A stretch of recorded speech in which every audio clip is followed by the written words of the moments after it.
Welcome everyone to Art of Advisory. Today we have a special guest, Edi Osborne, and we'll introduce her in a little bit. And I'd like to introduce my co-host, Kirk Bowman from Art of Value. Hey, Kirk, how are you? I'm doing good, Hector. How's it going? Everything's great. Everything's great. Excited about our guest speaker who's anxiously waiting to share some of her knowledge. So I'm excited that I don't have to carry the content this week. That's right. That's right. We'll let Edi do all the work. So Edi is the author of a book called Firm Forward, and she has been a crusader in the accounting industry about helping us move to advisory services. I had the pleasure of meeting Edi, okay, in the New York AICPA, where Intuit sponsored or co-sponsored as an experimental nature, sending a bunch of QuickBooks Pro advisors to specialized training about transforming to advisory services. And I met her and her husband who ran the class back then. This was 2010 or 2011, so I was still pretty young in my practice. And she had a real impact on the way I think and just the way I evolved my own practice. And I always had that in the back of my mind. One thing that she said that I think it's amazing, and I find myself thinking about it every single time, which is something that a phrase that she coins called random acts of consulting. And we'll like to deep dive into that because I find myself doing random acts of consulting many a times. And then when I think of Edi saying that, I have to step back and go, okay, this, and again, and I think that the random nature of consulting, it's also a beautiful thing, but it's also very difficult to structure and to charge for and to make sure the client has an appeal for it. Because if the client doesn't know they're being consulted with and it is truly random acts of consulting, then maybe it's not as effective as it should be. So Edi, welcome to the show. Thank you. My pleasure to be here. Talking about my favorite topic.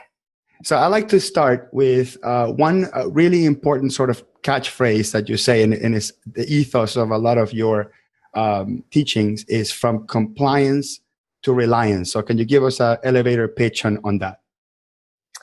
Well, first of all, I'll say that I'm not an accountant, right? So being on the compliance end of things would not necessarily be something I know a lot about, except that I was married to an accountant for 15 years and tax season widow with 4 kids. I know what that life is like. We had a bookkeeping practice and a very large tax practice. And, so I got a real sense of what the compliance grind is like. And that marriage didn't last, but the impact of being a tax season widow did. And I went on to start working with the accounting profession. About 1991, I was giving a breakfast CPE, one of those free CPE things. You go and you get lousy eggs in the hotel, but you get your hour CPE and you get to visit with a bunch of other accountants. And we were in the middle of a recession at that point, and people were complaining about their clients not paying the bill. Cash flow was tight, and not being an accountant, being a small business turnaround expert at the time, I began to really challenge the assumption that there was nothing that they could do for their clients during a tough economic downturn. And I started to teach them what I call reliance services, where they come to you not for compliance, but for advisory, right? You'd be the person that they would rely on for the best advice for their business. And so that terminology, compliance to reliance, stuck. And it has sort of been my catchphrase all these years. And what I found in looking at the profession is accountants are really good at accounting for the transactions of the business, but they were missing a huge opportunity to share their accounting skills in a way that was more meaningful to the client. And what I mean by that is to be able to take their accounting skills, their ability to measure things, and not just measure the financial transactions, but all areas of business performance. And my background was marketing consulting, and as I said, a small business turnaround expert. And how I started out was I would go into small businesses and I would design a marketing program for them, and then they would pay me a percentage of the increase that would bring to their business. The problem is nobody was tracking what was happening inside the business. Now, remember, this was long before we had big data. We didn't even have small data at that point, right? This was back in the 90s. And what I found was in order for me to get paid, I had to help them develop internal performance measurement systems. And so I quickly got up to speed on the balanced scorecard, what that meant, but all of it was geared towards Fortune 100 level companies. And so I began to design a process, a step-by-step advisory protocol that would teach accountants how to take their accounting skill set and combine it with the small business mindset and my unique tool set that I developed for them and become advisors in the process. And so that started our Consulting Accountants Roundtable back in the 90s. That grew into the program that we did for the AICPA, their Performance Measurement Plus program. That was back when they were first starting, about 99, 2000. They were beginning to offer a number of ancillary services to traditional services, and that was going very, very well until the Enron crisis, and then the entire profession went through a major contraction and got refocused on ethics and Sarbanes-Oxley, and that was great for the profession, but it was terrible for our company because all of a sudden nobody was talking about advisory anymore. So we went out on our own again, and we began to build our program, and we developed a certification around our model, and it's called Level 5 Service Model, and I won't go into that now. Maybe you'll ask me more about that in a minute, but essentially what I found, and what you mentioned in your introduction, Hector, is how important it is to be proactive and to be in front of your clients before they have a problem with, the red flags and the early warnings, rather than just help them clean up the mess after the fact. So going from compliance to reliance includes being much more proactive, to have a systematic approach, to eliminate random acts of consulting. Because how can you charge for something that you've never done before? You don't know what your value proposition is going to be for that service. And so we had to begin to build a bridge between traditional pricing models and value pricing models. We had to develop standardized protocols, which every accountant, I'm looking in your office, your background set up here. I can tell you guys are doing all kinds of cool stuff behind you there, Hector. You guys are doing bookkeeping and tax. And if you're a large CPA firm, you could add audit to that. You wouldn't even consider doing that kind of work without some kind of systems or processes in place. And yet, when it comes to advisory work, the one place where the client has the greatest need, we have no systems, no delivery systems, no processes, no protocols, no trainings, everybody says, well, those are the soft skills. I'm telling you, they're the harder skills, really. They're not, we talk about soft and hard skills. Soft skills are often, kind of laughed at, that those interpersonal relationship, rapport building, emotional intelligence skills that everybody wants to kind of give short shrift these days are the skills that are going to make or break the profession in the future. Because it's my opinion, and I think I've got a pretty good perspective on this, having been a witness to it over the last 30 years, is the accounting profession is really good at being accurate, but not always relevant and not always close enough, intimate with their clients' businesses to really be able to identify the issues before they become problems. So compliance to reliance is a broad term, but it encompasses a myriad of internal processes and procedures that make that statement seamless to the client and a great value proposition for both you and the client. Edi, one of the things that you said that struck me that I want to explore, you might say put some meat on the bones or ask you to do that, is you mentioned, okay, let's go from cleaning up the mess to essentially seeing the early warning signs and being able to say, hey, there's something coming. So instead of going, oh, wow, it's raining outside, going, hey, it's going to rain tomorrow. That's a very simple analogy. And what I'd like to ask you to do is unpack that. Can you contrast those two scenarios, maybe from your experience with a certain type of business, make that a little more practical? So when you say go from cleaning up the mess to, being proactive with the client, what does that look like? Thank you for asking that. I'll start with a cute little story. It's a little bit of a joke, and the accountants in the audience will appreciate this. This guy's floating in a hot air balloon. He's about 25 feet above the ground, and he looks down and he's lost. He doesn't know where he is, but there's a guy standing down there, and he yells down, hey, where am I? And the guy looks up and he goes, you're about 25 feet above the ground. And the guy in the hot air balloon looks down and says, you must be an accountant. And the guy goes, yeah, wow, how'd you know that? And the guy in the balloon says, because what you told me was absolutely accurate, but totally irrelevant. Right? What I need you to do is tell me not only where I am, right? This is the shift. This is the mindset that's different from your 25 feet. You're accurate, but that's not going to help me to get where I'm going. And so looking at their books and seeing a problem, telling them there's a problem, does not solve the problem. The guy, a great accountant, a good advisor would say, well, you are at, latitude and longitude this, but more to the point, where are you going? Where do you want to go? And let me help you re-navigate your way to that new place. I think of accountants as kind of a GPS for small business. That when somebody has a path they want to get to, that we're in touch with what that path is as the client begins to deal with all the factors in their market, their industry, their customers, their employees, their cash flow, their banking, the economic issues that impact every business owner. Their business is going to need to course correct. When we first got those little TomTom navigators in our car, they would talk to us and say, redirecting, right? That's essentially what the role of a great accountant should be for their clients. Where do you want to go? Here you are now. What's it going to take to get from here to there? And maybe you need to plant that balloon on the ground for a few hours and get it refueled. And you don't have enough fuel to get to where you want to go. So typically what happens is the accountant shows up when the guy is, he's crashed his balloon.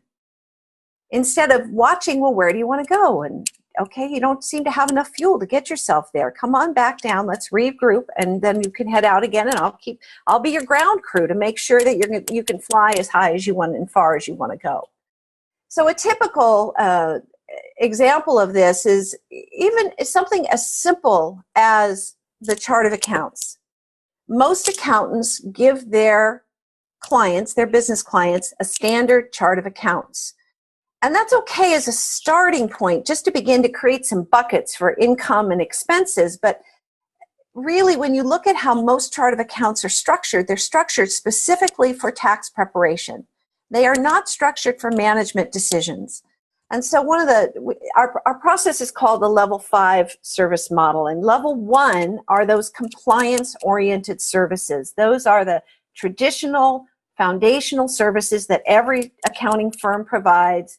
And we're really good at making them accurate, but not relevant. And the way that we make ourselves more relevant and truly add value, and this is important for every, not just CPA, but every bookkeeper, anybody who's involved in touching the chart of accounts or preparing financial statements based on a specific chart of accounts, is to go back through that chart of accounts and look for ways to restructure them so that we can begin to get dashboards specific to specific areas of performance, product lines, service lines, activity centers, so that everyone becomes an intrapreneur in the company because they're getting feedback about how they're performing in relation to, so that it's relevant, in relation to what the goals and strategy are of the company. And so by just taking something as easy as looking at the chart of accounts and breaking it out, recategorizing, reclassifying all the different entries in a way that all of a sudden now I can pull a little, a modified P&L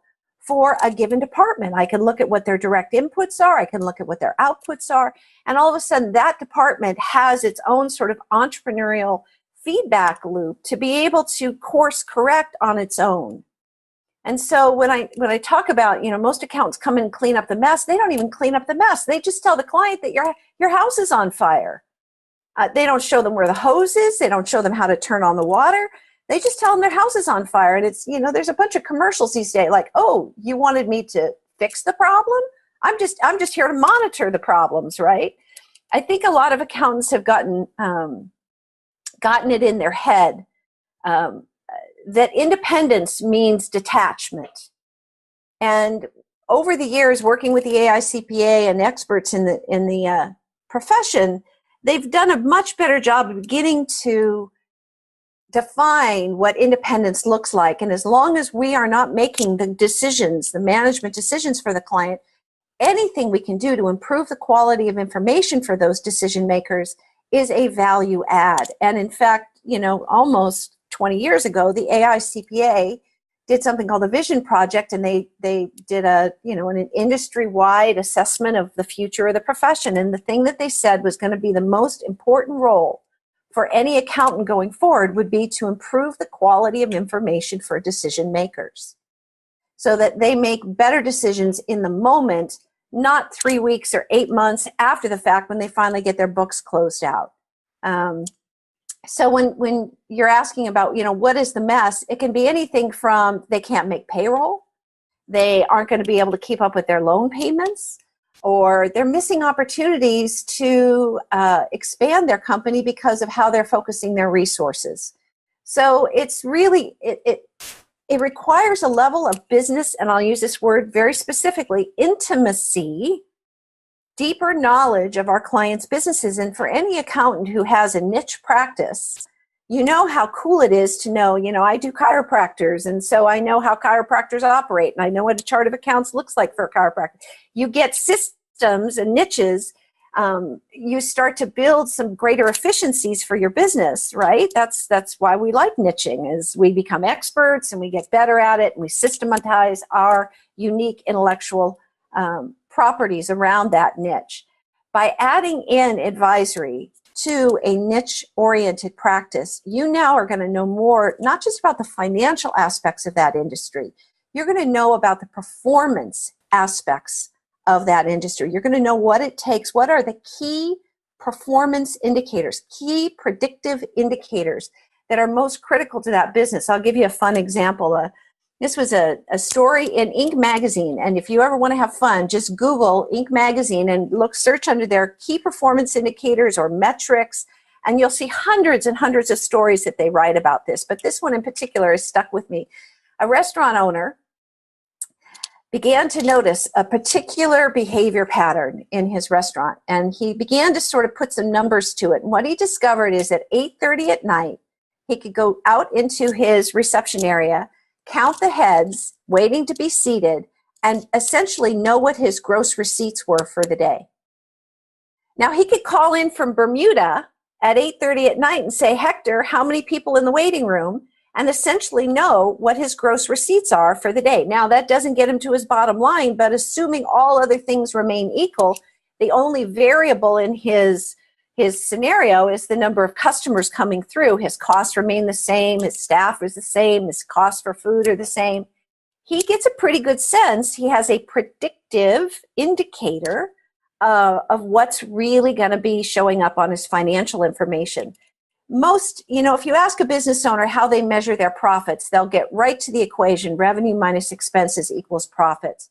But what I've discovered, and I think anybody who spends any time really focused on performance measurement will learn, that you measure the revenue minus expenses, but those are the lagging indicators. What we're really looking for, and what the accountants can become very adept at with the right mindset, skill set, and tool set, is that we're looking for the predictive indicators, the leading indicators, not the lagging, but the leading. What are the behaviors, the day-to-day activities that are going to have the greatest impact on our bottom line? And, Jan Carlson wrote the book Moments of Truth, and he talked about turning around Scandinavian Airlines from a massive loss to a massive gain. And he said, we didn't set out to make one thing 1,000% better. We took 1,000 little things and made them 1% better, right? So it's not huge order of magnitude shifts in the business. It's incremental Kaizen, or what the Japanese would call continuous improvement, Kaizen improvements over time that begins to really crank up the heat of performance in that business. And so where accountants can be involved is helping their clients, one, make sure the information that's going into the financial statements is organized in a way that is far more relevant to the goals and strategy of the business. From that, we can build a business dashboard, something that includes both the financial metrics and the non-financial metrics that are driving the critical behaviors in that business. The level 5 methodology, is step by step. Level 1 is that compliance-oriented services, making sure that we're adding value at level 1. Level 2 is financial fluency, making sure that our clients understand what we're showing them. And it's a little embarrassing sometimes to sit with a business owner and ask them after you've handed them the financial statements and say, do you have any questions? And they don't. And we make the assumption that a lot of professionals do that, oh, the client understands their financials. The reality is most small business owners didn't grow up to be accountants. They grew up to be plumbers and contractors and car dealerships and small businesses that don't have the same financial acumen that accountants do. And so we make a lot of assumptions that our clients understand far more than they actually do. So level 2 is very much about making sure our clients understand their numbers and doing some what ifing, looking for the lost opportunities from the previous period and saying, well, what if we had collected 3 days sooner? What would that have created for us in terms of cash flow? Or what if we had held our margins instead of letting them slip by a point? What would that have created for us? And anytime you can quantify a lost opportunity cost, you've now opened the door for a value pricing conversation. See, most people are trying to sell advisory services without communicating the value proposition for those services. They just say, hey, I can help you with your business. Sign up, pay me this. You know, whether it's a engagement fee for a one-time project or if it's an ongoing retainer. The problem is we haven't told the client what we're going to be able to deliver to them, right? Tax return, they get a stack of paper. Financial statements, they get a stack of paper. They get the bank, the IRS off their back. We've quantified what that value proposition is, much to people's chagrin. They don't like to pay it, but they do. But when it comes to advisory work, what we have to do is look for the lost opportunities where they're not getting the full bang for their effort, the full bang for their buck, and turn those things around. So a typical small business probably, has 3 or 4 points on their margins that can be cleaned up. They've got opportunities to take advantage with certain clients that, they're A clients that they're not expanding relationships with. Things that if we begin to look at our pricing models different, our service models different, our product models differently, we do a product mix analysis. You may have 10 different products, but only 2 of them are really making you any money. So then you've got to really look at the overhead associated with the other products and decide, well, are they lost leaders? Do they serve us? Do they not serve us? What have we tested different ways of offering our packaging and our pricing so that we begin to get more data? We create our own big data within the small business environment to make better decisions with. And a better decision today results in a better trajectory for the business tomorrow. And it's a typical client who's paying an accountant $3,000 to $5,000 in fees for compliance work will easily convert to a $500 to a $5,000 a month client when we're talking about really being involved in their business on an intimate level. So level 1 is technical foundation, all the compliance work. Level 2 is financial fluency and what ifing for the lost opportunities. Level 3 quickly is discovery and planning. Discovery is where we go in and we really look at those numbers, where we begin to build our own big data for that small business. Once we know where that business is, hey, you're 25 feet above the ground, where do you want to go from here? And so that's the planning piece where we look at where they want to go. We look at the resources it's going to take to get there, and then we guide them along the way. Level 4 is once we know where they want to go, we develop a dashboard that monitors the amount of fuel they have and the food they have and the weather that hit them and threw them off course 5 miles. I'm stretching this metaphor a bit, but do you see what I'm saying here? The more we can know where they want to go and what they want to do with their business, the better we can advise them and help them find the data that's going to inform the better decisions for them to move forward towards their goals. And level 5 is once we have that business dashboard developed, we've got the team involved in the creation of those metrics. They're getting flash reports for their departments, interdepartmental conversations are happening about how I can help you do your job better. You can help me do my job better. We just find that the internal culture of that organization becomes far more focused on developing processes and procedures that improve the performance of the organization rather than just doing the job. One of my favorite quotes is, I just wish people would come to work each day with a part of their brain that they leave behind. In other words, we come to work to do our jobs, but the smart business owner recognizes that there's a lot of innovation, there's a lot of ideas and new strategies that are sitting in the discretionary part of the brain of our employees that we're not tapping into. We're missing out on the native wisdom of an organization's, culture. And so this process level 5 helps to bring all that to the surface. But it doesn't happen by accident. It happens because a good advisor who's got the right mindset, skill set, and tool set is standing by the side of that business owner, looking at their numbers from a performance perspective, not just a financial or transactional perspective. That was probably a really long answer to a short question, but hopefully I covered some ground that got us to a few more points. Edi, I guess you've done this before, right? A few times.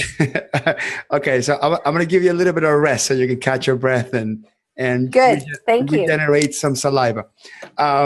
So I like to discuss with Kirk real quick about this. So Kirk and I, we haven't discussed this between the two of us, whether or not there is a system in place for consulting. I mean, we've shared our ideas and experiences in the process, right, Kirk? We talked about efficiency, we talked about communication, we talked about timing, and there's a part in our hearts and our brains that thinks that this consulting and advisory is random and is fluid and is human and is flawed, and then there's another part of our brain that also loves the fact that we have some sort of bullet points and guidelines, so at least we don't go off the rails. So, Kirk, do you have any thoughts about that, about having a system in place or systemizing the process of advisory? So I love that phrase, random acts of consulting. You might ask, well, how do you know it's random? My first thought is, well, did you get paid for it? If you got paid to provide that consulting, then it wasn't so random, okay? Because in my mind, and of course, Edi may define this differently, but in my mind, the random part of it is you're just kind of throwing it out there as you go. There's no intentionality with it. Intentionality implies a process, right? And so I think that's really what we're talking about. Some of the accountants and bookkeepers I've met, actually, they have this knowledge, and I think Edi would probably agree with this. They just are not monetizing it. And of course, the phrase monetize, particularly in the internet space, can be a dirty word. But in this case, accountants really already have the skill set to some degree, some lesser, some more, but they're just not realizing that that's the most valuable thing that they have, and they're giving it away. Essentially, they're giving away the farm. And that's what they need help realizing. I mean, what I heard Edi saying is this idea of going from compliance to relevance. The reason it's about compliance is because they don't care about those numbers. Those numbers for the tax return, all I care about with a tax return as a business owner is, do I owe more money?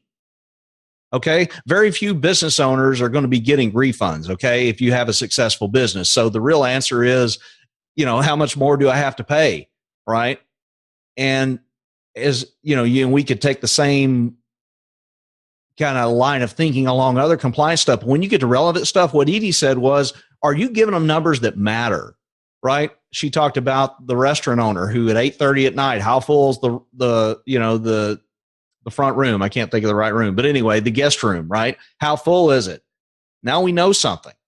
And the more complex the owner's business, the more those metrics may be a little harder to find. Now, sometimes you will have, possibly 2 to 3 leading indicators that are kind of low-hanging fruit, but sometimes you got to dig a little bit. I think about down in the Houston area, there's a lot of businesses that provide kind of a combination of kind of custom manufacturing and service type project work.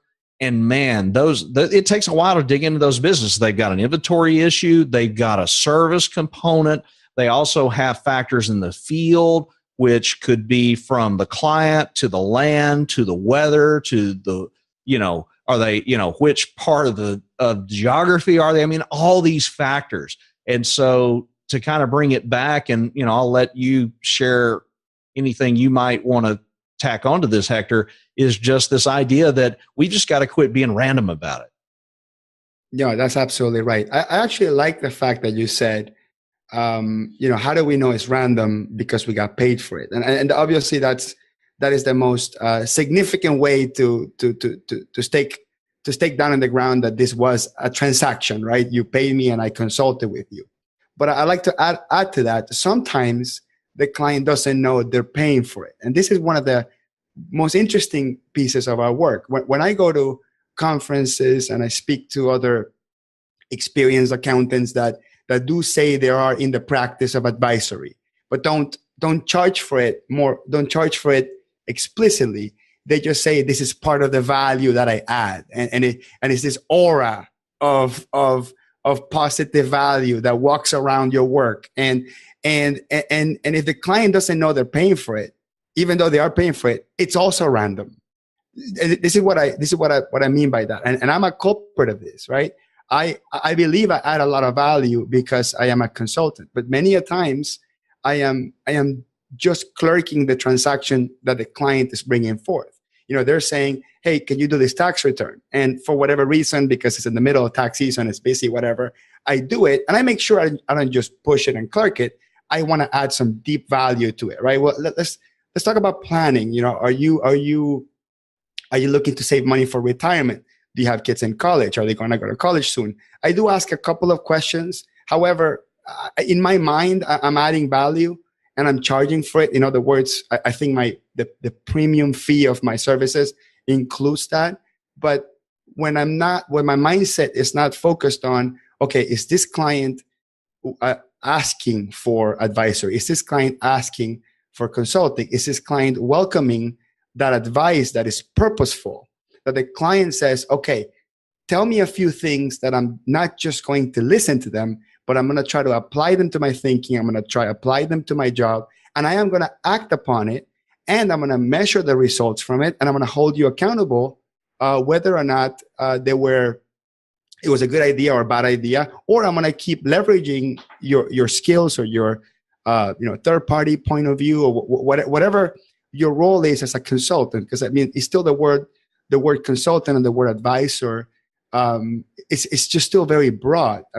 I've had people that I've interacted with very little, like Edi's a person that I've interacted very little.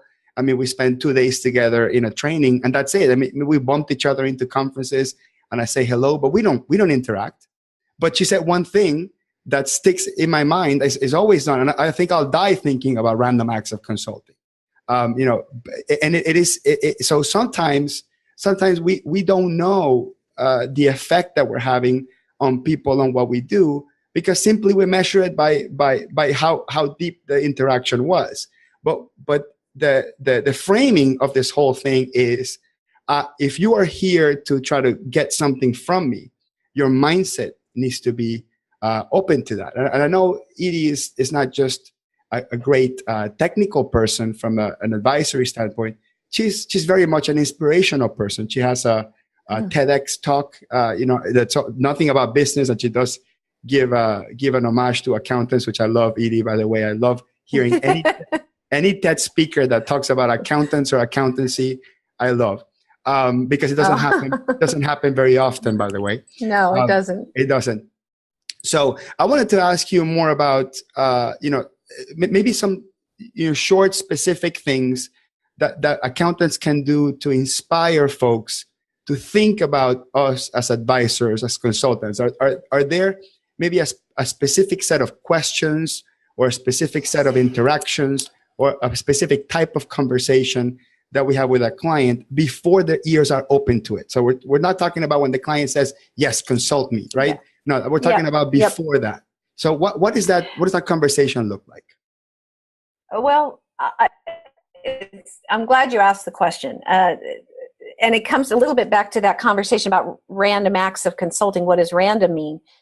One of the managing partners who sat in our training went home determined to shift his firm from historical focus to future focus. That was his sort of takeaway from the whole program, is to stop being so historically scorekeeper focused and be more of a coach toward the future. And he said, team, I just want you to, sort of get to know where your clients want to go. And he checked in a month and nothing had changed. No behavior had changed. And so we weren't even happening the way he wanted to. His team wasn't operating the way he wanted to, even randomly. It just wasn't happening. So we said, so let's mechanize this. James Collins wrote the book Good to Great. And he says, what makes companies great is not individuals, it's mechanisms, the things that cause people to make better choices. And I'll just reinforce that with one other quote from Buckminster Fuller. And it's my favorite quote. He says, you will never change people's minds. Give them a tool, the use of which will change the way they think about something. And so taking those two concepts what we did was I said, now when do you want them? When do you want them to talk about advisory? When do you want to shift the conversation? And he said, I don't know, every time they meet with a client. And I said, so build it into the engagement process. Make sure that on the audit checklist, you have something there. And what we came up with was a really simple strategy. We said, ask the client for their strategic plan. You can't do a tax return without knowing where they want to go, because if they want to sell in 5 years, that's different from wanting to give it to their kids. All of those different destinations could have an impact on today's tax strategy. When you're doing an audit where, may I see your strategic plan, we'll give them a context for looking at the numbers to see if they're informing that strategic plan. And so every single compliance engagement they had, they built into the checklist, the system, no more random acts. And they said, may I see your strategic plan? Of course, what came from that is a good number of their clients didn't have one. Those that did were saying, well, why are you asking? Well, we'd like to make sure the numbers that we provide you are more relevant in, the context of where you want to go. The clients that didn't have a strategic plan then realized, well, of course I should. I'm a business owner, but I never got around to it. They hired the firm to start doing strategic plans, which is all part of the level 5 methodology. So just that one thing, may I see your strategic plan? Will you review your strategic goals with me? If they don't have it written down, before I start on anything in your business, I need to understand what your exit strategy is, where you want to go, what's this going to look like. So by shifting the conversation from the past, what's already happened, to the future, that is the first step in advisory. It begins to shift the narrative between you and your clients from just critiquing the past to really building a foundation for how they are going to get to what they want in the future. So that would be one thing. The other is just by asking the client, and this is part of our chart of accounts analysis. And Hector, I'd be happy to give people that tool if you'd like at the end of this. It's one of the tools in our toolkit in our training program, but it's called a chart of accounts analysis. And it basically goes through and is scripted on how to approach the client, how to ask for their strategic plan, the things I've already mentioned. But there's one other bit of intel in almost every small business that the accountant seldom ever sees, and that is the secret spreadsheet. And you know what I'm talking about. Every business owner has an Excel spreadsheet that tracks the most critical numbers in their business. They've developed it over time. They pull from different reports that they get, and it all gets compiled into a sort of a very loose version of what we would consider a business dashboard. Do you know what I'm saying, Hector? Every business owner's got that little spreadsheet.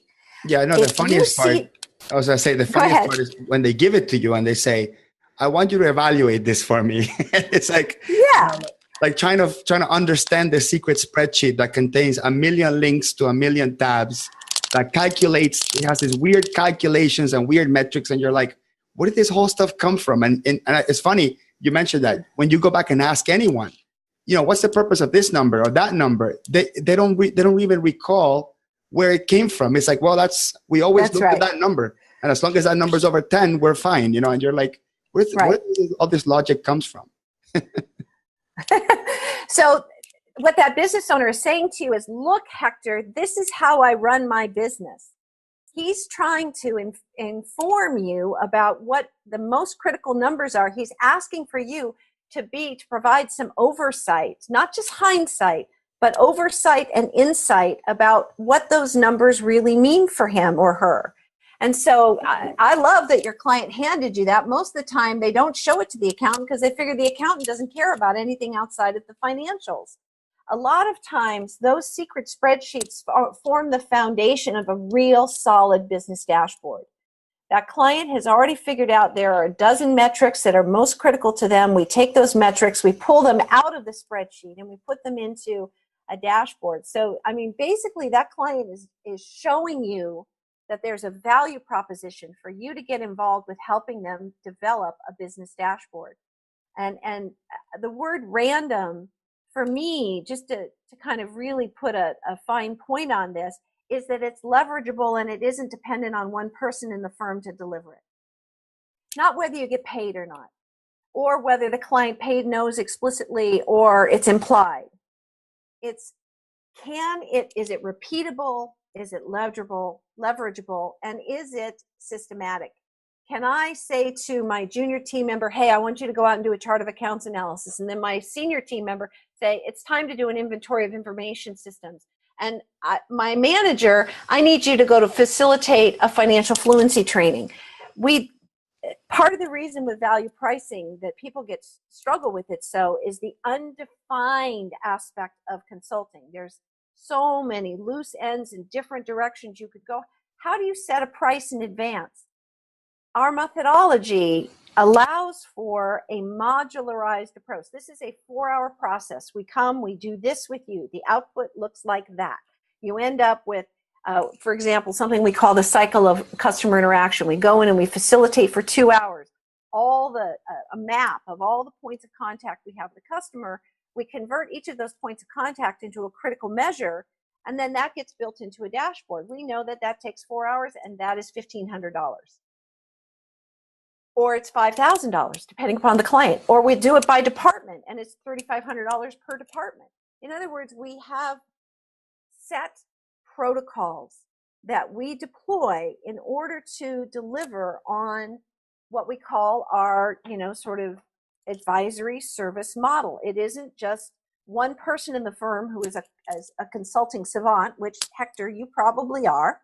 It's something from the minute I met you, I recognize, it comes naturally. You sat in our training program and you kind of, I get this. You have the mindset to see the business from a broader perspective. Where most accountants struggle is they just keep their head focused on the finances only, and they're missing, all the other aspects of the business that could also be measured and managed with the help of the accountant. During the recession, we saw a lot of businesses fail and struggle for lack of a good support around them. And, or we ended up seeing accountants performing random acts of surgery to save a dying business without really having been involved in helping them prevent the problems. So we would put their numbers through a stress test. We would look at their numbers and say, what if you lose your biggest client? What would that look like? What if your margins do slip 5 points? What if you can't get your product your raw materials at the same cost you did before? Where are the do or die levers in your business during a recession? And let's stress test the business to see what the absolute worst case scenario could look like. And then let's plan for that, because it probably won't happen. But in a down economy, looking at that and planning ahead gives that business owner a sense of control, certainty, which most business owners struggle with day to day. They don't feel like they have any real solid confidence about what's coming down the road. And so random acts of consulting and making sure that our clients really see the lost opportunity cost of not changing their business. Yeah, thank you for that, Edie. That's great. Let me get Kirk involved in this, because I think it would be interesting to get his take. Kirk is actually a custom software developer, and a lot of the work that he does, it's probably some sort of variation of taking the magic spreadsheet into a system from a software approach. So Kirk, in terms of scoping a consulting job or advisory job, or even pricing the advisory job, or labeling that technical function of moving the secret spreadsheet into a system, which is what you do pretty much, I would say, oversimplified. What are the elements of advisory that affect that interaction from your experience? Probably the first thing is, number one, the ability of the consultant or the advisor to communicate. I would say number two, the ability or receptiveness of the customer to that communication. That's where it starts. I try in the very first conversation I'm having with a customer to shift it to some type of focus above and beyond the reason they contacted me. In other words, you've heard me use this metaphor many, many times that prescription without diagnosis is malpractice. I don't want to commit malpractice. And so I immediately try to elevate the conversation. You've heard me say this over and over, that the customer needs to be able to tell you their self-diagnosis, because in them sharing that with you, they feel heard, and it begins to build that rapport. And in this day, when we're doing so much business online, either with video or just audio, etc., we need to allow that to happen. But at the same time, you need to develop the communication skills as a professional to be able to shift that. And I've gotten to where within a 45-minute conversation, we're probably going to spend at least 30 minutes of that on the higher end stuff. I don't want to take their prescription. I want to back up and go, well, how did you know there was a problem? What do you think the problem is? What's the effect that problem's having on you? Why do you know that right now is the time to solve the problem? I literally had a customer one time, and I may have shared this example on a previous episode, where they were basically repping pharmaceuticals to doctors, and they needed CRM. And I said, well, why do you think you need CRM? They said, because our competition has it. And I said, okay, well, what advantage does it give your competition? And essentially the answer was, I don't know, but they have it, I need it. Oh my goodness. Now, it was one of those situations where that customer really ultimately was not receptive to kind of that consultative approach. And of course, that gets into the niching and marketing and all and positioning and all of those things. But bottom line, I think it boils down to communication. That's where it's going to start. And I believe that through proper experimentation, I don't know a better word than to say it, but you just got to get your feet out there and get it wet and practice having value conversations. I think that's where it comes from. I found it interesting, Edi was talking about these situations where, you have a business where maybe, the person who founded the firm is just this tremendous mind and has the ability to go in and see insights that nobody else can. And so putting together what I would call productized consulting, systems and processes and procedures that you have not only developed, but you have named, you've branded, and you can come in and say, we'll do this, and here's the result. Here's why you need this, right? In other words, taking the ability for that genius factor out.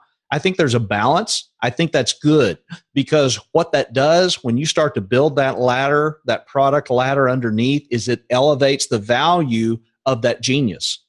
And the whole purpose of the genius is to develop the intellectual capital of the business that you then turn into that product ladder. And so it's a system. How did you ever get the idea to do a chart of accounts review? Well, you did it one time, right? It started somewhere, and it's having an awareness to see through those things. So I kind of branched off from the communication side, going back to this area where I think a good and I'm talking about even a solo firm can have this product ladder and still leave more room for the genius. Alan Weiss calls it the vault.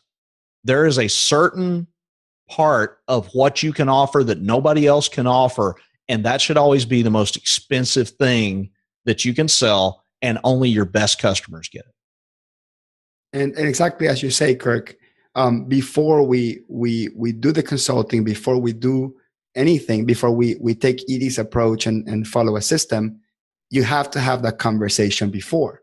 And you also must make a decision as a practitioner if you are going to work with the clients that are receptive to that conversation or the ones that are not. And there's nothing wrong with that. There's a market for both. The ones that are not receptive to the value conversation, the ones that are not receptive to growth and advisory, or maybe they are, but they don't believe you are the person that they should have the conversation with.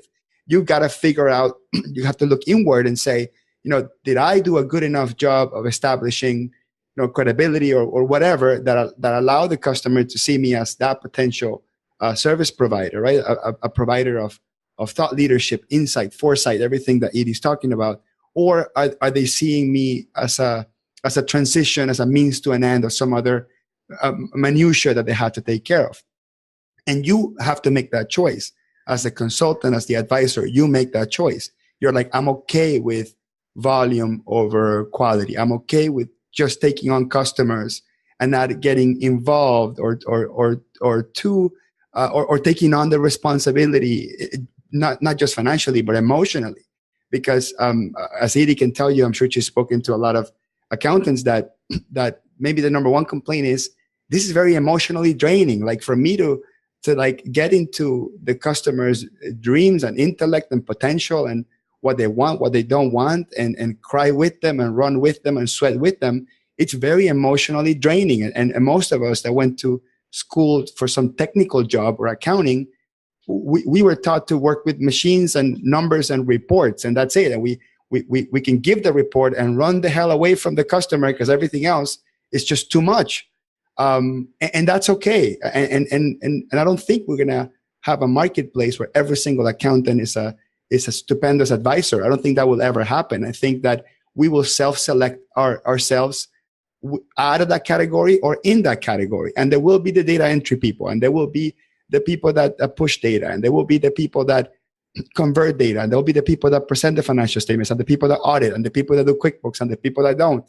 And there will be the folks that love to talk to customers, and people the ones that don't. And they all have a role in the system.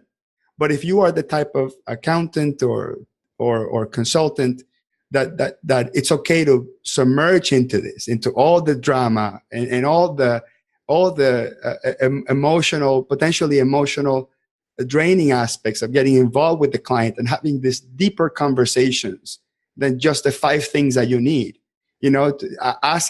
Sometimes you have to ask ridiculous things. Like Kirk and I were talking about, just having a discussion with a client about taking vacations. You talk to a customer about taking vacations, and it sounds like small talk, but it's actually not, right? Because everyone that's in business likes to take a break. Everyone likes to take the profits and spend it on some cool gadget, or spend it in their family, or buy a bigger house, or take a vacation. So there are aspects of the business owner's life that are heavily affected by the results of the business. And not understanding that, although it sounds like a personal thing, it's very difficult to connect with the client and say, let's have a deeper conversation about your numbers, about your employees, about your payroll, about the equipment that you're buying, about the building that you're trying to buy. Let's have deeper conversation about that and see how that aligns to, the value that you're trying to extract from the business for your own personal life and for your own personal future. So it is extremely emotionally draining. And as Kirk says, you have to have those deep conversations beforehand. And before you implement any system, and I think Edi's system is great, and I'm sure it's not the only system out there. Everybody has a system to follow a process of some sort. Before you have a system, you have to have that mindset shift. You have to have that rapport with the client, and you have to create the environment of consultancy so nothing feels random. And Edi, you want to give us any last thoughts? Maybe something you didn't mention, maybe a comment to what Kirk said. And then lastly, just tell us how people can find out about you and what you do and your website and all that stuff. Thank you. I would just add, this is my favorite sort of secret weapon in our toolkit. It's a question. And when a client tells you, it's a way to get to that intimacy point with them, to really get them to talk about what's happening in their business. When a client says, hey, having a hard time getting product out on time, a typical accountant would say, oh, well, good luck with that, or what are you doing about that? Instead, I'd like you to have this question teed up in your mind. Is it a people or process issue? And this one question begins to unlock a whole layered approach to diving down to what's really happening in that business. And the client says, well, I think it's a people issue. Then you ask, does it happen all the time with all the people? If it does, then you know it's a process issue. Does it happen some of the time with some of the people? It's still a process issue. If it only happens when Hector's on duty, is that a people or process issue? And I would submit to you, it's still a process issue, because either we didn't hire the right person, we didn't clarify what the role was, we aren't giving this person the training or the feedback they need to be more effective. We always default to process. And the reason for that is it's much easier to fix a process than to find, hire, and train a new person. Now, in the event we have a person issue, then now we have documented why they are not a good fit for our company. But that's one of the tools, the use of which will change the way you interact with your clients. Is it a people or process issue? Use it in your own firm.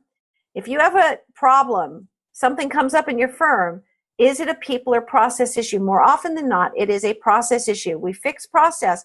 We give, and I loved Kirk's terminology there, we give the genius a ladder to climb, because the systems are there. So thank you so much for letting me sort of have this fun conversation with you guys. Obviously, you can tell I have a lot of energy for it. I've taught it a long time.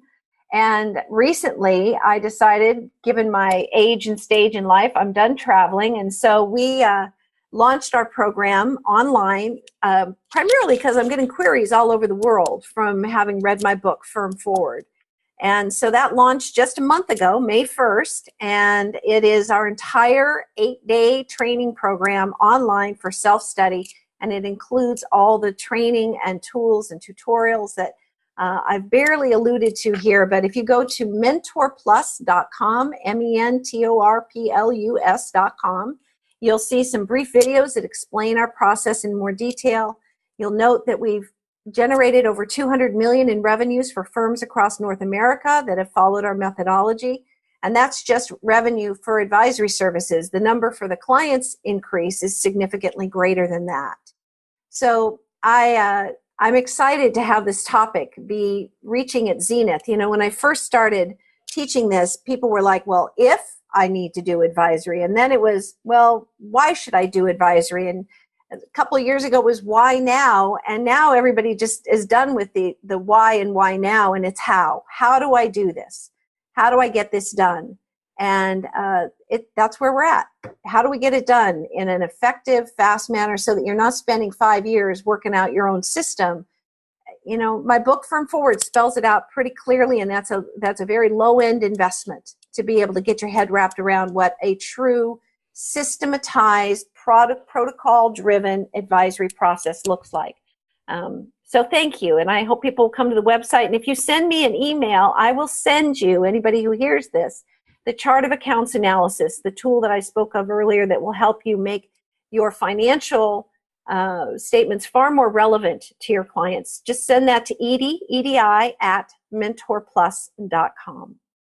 Thank you so much, Edi. And coming from another person that loves to teach and train, congratulations on successfully converting something that you teach in person to some online, because I know that's a very difficult journey. It's a piece of you that you're giving up.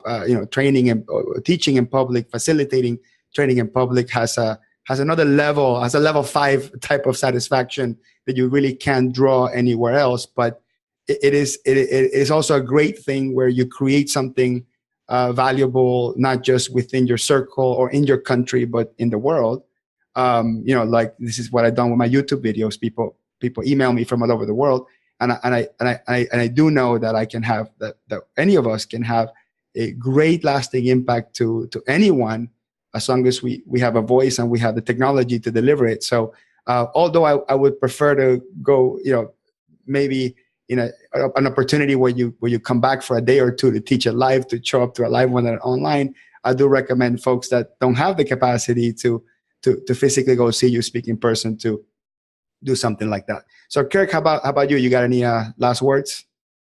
Hector, I'm just looking forward to seeing some of our friends live and in person at Scaling New Heights here in just under 3 weeks. I know we're both going to be doing the very topics we were discussing on the show. Absolutely. Thank you, Kirk. Thank you, Edi, and I'll see you next week.